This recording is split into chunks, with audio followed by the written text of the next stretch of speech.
So, good evening everyone. Today is my fifth day as trying to improve my public speaking skills. So, as you can see, I'm really kind of miserable right now. I don't feel good. My lips are cracked, And then, yeah. Actually, dapat kagapon mabidyo ako dapat. Pero, since amo na gani nagikan natamad na ko mag-video, I didn't do it despite knowing that I should have. Now, what I want to talk about today is something related sa pagiging kontento. It is because today naubusan ako load, more specifically the shareable data sa akon samon load naubos siya subong hay atong shareable data nga daan amo to akong ginagamit sa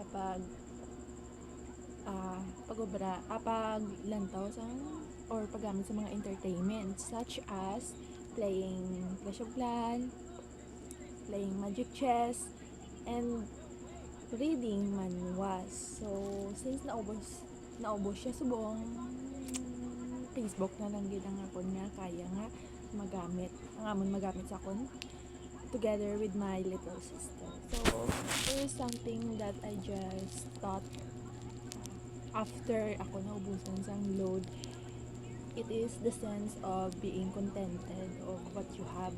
Kay I have realized that sadto grabe gid mga aking kay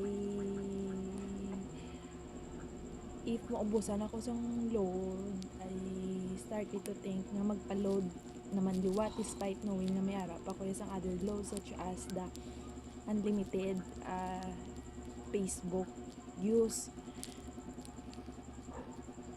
Pero sa to, may may no budget pa ko bala for that load, but subong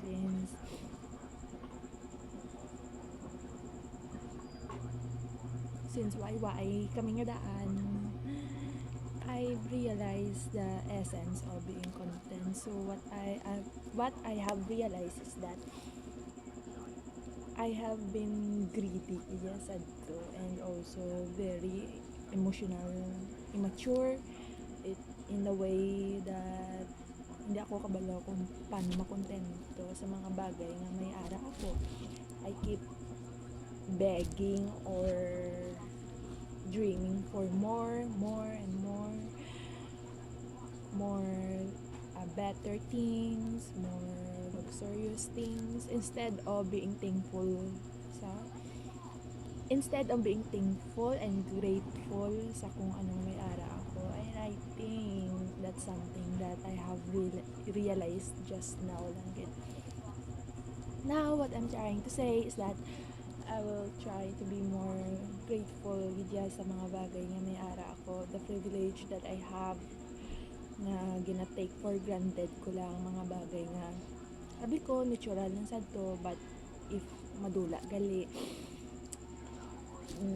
dira mo lang ma-realize kung gaano ato ka importante and how privileged you are as a person to have the opportunity to have it or use it. So I think that's something life shocking gid sa akon. Yeah. And I think hindi lang ni sa applicable sa mga bagay or privileges na may ara ikaw, may ara ako. It also applies to the friendship that I have,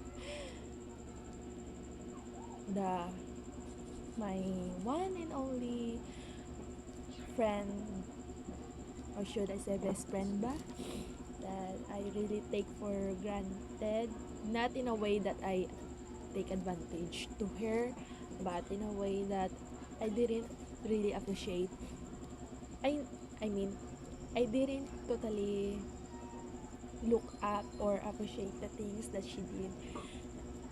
The emotional support, mental support, and also kind of bit of financial support that she does. I think that's something I take for granted kita. And I'm being really emotional and really grateful subong dungangan para sa akong mental state that I'm not okay. Takis naman ko. So, just I'm really a very emotional person. Hindi lang halata kay gina side aside ko lang nga ang mga tanan do halos tanan nga seryoso nga bagay in a form of joke. But truly, innerly, I'm really an emotional person. I overthink a lot and I think that's something that I really need to control. Pero, syempre, those personality also oh my god, feel your words. So, those personality also represent as who I am. I think what I'm going to do is not to really change it, but to just control and adjust it in a way that it won't harm anyone. Wala ko sipon, may balas lang. So I think that's all. I hope I will be more grateful. Kaya mag-aala, you should be more grateful to the things that you have. The privilege na maka-eskwela.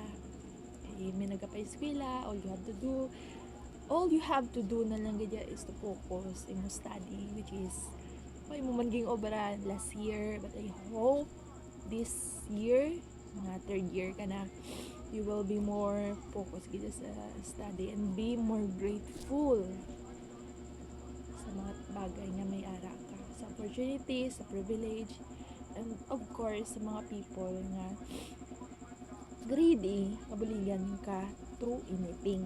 So I think you should be more self-aware, social aware sa mga bagay nga muna. Kaya muna nga daan ang I think amon ang pinaka-importante nga bagay nga ma-realize mo dapat earlier pa lang as you grow older. I think that's all that I need to say. It's already been 7 minutes. Pala ko tani nga 4 minutes lang, but just because you plan something doesn't mean it will go that way. I think that's all. Thank you. Tani was maging consistent ako liwat, and I will film again. That's all. Thank you.